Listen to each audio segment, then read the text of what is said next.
আজকের এই ভিডিওটা মূলত আমি তৈরি করছি যারা এভিয়েটর ওয়ার্ল্ড স্ট্র্যাটেজি সফটওয়্যারটা ব্যবহার করছেন তাদেরকে তাদের উদ্দেশ্যেই আর কি। মূলত আমিও মাঝে মাঝে বলতে আমিও ম্যাক্সিমাম টাইমই সফটওয়্যারটা ব্যবহার করি যখন পরিস্থিতি খুব খারাপ দেখি। তো আমরা এখানে কথা বলার মাঝে একটু আমাদের ক্যাশ আউট পয়েন্টগুলো সেট করে নিই।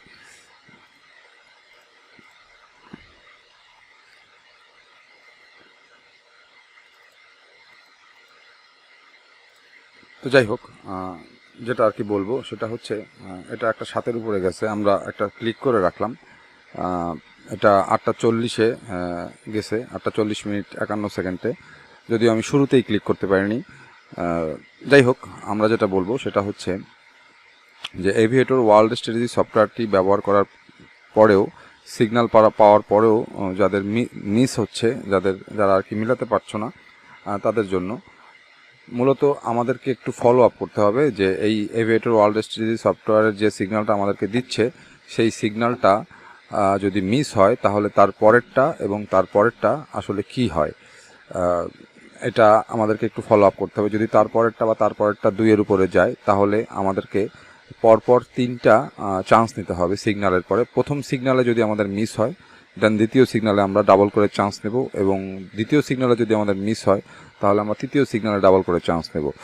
এটা হচ্ছে এই সফটওয়্যারের আর কি খেলার আর কি থিওরি। তো এইভাবে যদি আমরা ব্যবহার করি তাহলে কিন্তু আমাদের মিস হওয়ার সম্ভাবনা কম থাকবে।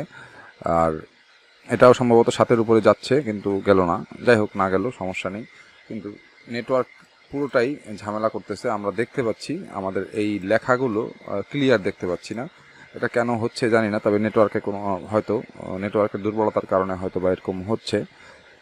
এটা একটা পিঙ্ক যাওয়ার প্রবাবিলিটি আছে। তো আমরা রেডি আছি এটাকে মানে 7 সেট করার জন্য। 5 আর 2 7, এটা একটা পিঙ্ক যাওয়ার প্রবাবিলিটি আছে। তো আমরা অপেক্ষা করছি। আমরা আগে থেকেই বলতেছি যে পিঙ্ক যাওয়ার প্রবাবিলিটি আছে, কিন্তু যাবে কিনা জানি না। তবে এটা 7 পার হয়েছে, আমরা একটা ক্যালকুলেটর ক্লিক করে দিয়েছি, আমাদের একটা সিগন্যাল এর জন্য অপেক্ষা করব। এখন এই সিগন্যালটা আমি এখানে যে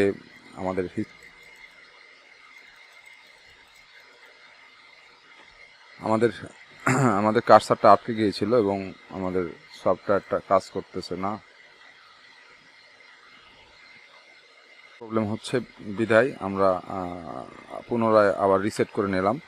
আমরা এটাকে সাজিয়ে নিই, আমাদের সিগন্যালটা কিন্তু এখনও দেয়নি, তারপরেও দিয়ে দিলে ট্রেডটা ওপেন করতে পারবো কি না জানি না।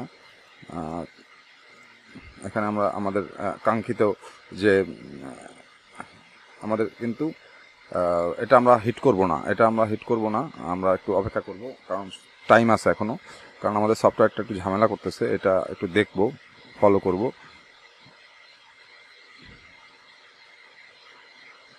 13 সেকেন্ড।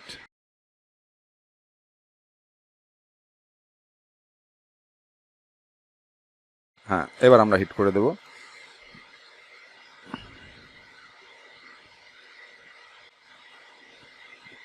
এটাকে আমরা রিসেট করে নিলাম।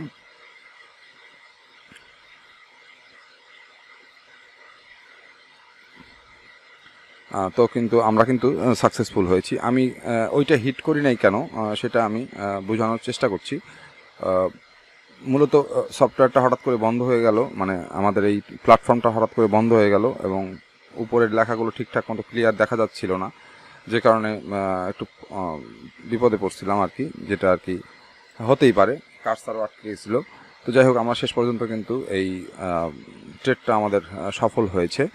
এখন এই যে আমি ট্রেডটা নিলাম, এটাকে আমি যদি একটু সামান্যভাবে একটু বিশ্লেষণ করি, তো আমরা এখানে দেখতে পাচ্ছি যে আমাদের এখানে প্রথমে 2টা 2-এর নিচে গেছে, তারপর একটা 2-এর উপরে গেছে, তারপরে একটা 2-এর নিচে গেছে, তারপরে আমাদের সিগন্যালটা দিয়েছে, কিন্তু সেই সিগন্যালে আমরা হিট করিনি, কারণ সিগন্যালটা এমন সময় দিয়েছে যে সিগন্যালটা বেশ কিছু সময় আমাদের হাতে ছিল, এবং আমরা প্রিভিয়াস হিস্ট্রিতে দেখেছি যে 2টো 2-এর নিচে গেছে, একটা 2-এর উপরে গেছে, তারপরে আবারও 2টো 2-এর নিচে যেতে পারে, যে কারণে কিন্তু আমরা এই সিগন্যালের যে টাইম, সেই টাইমের ভিতরেই আমাদের এই 1.93 শেষ হওয়ার পরে আমরা এটা হিট করেছি, এবং সিগন্যালটা তখনও ছিল সবুজ অবস্থায়।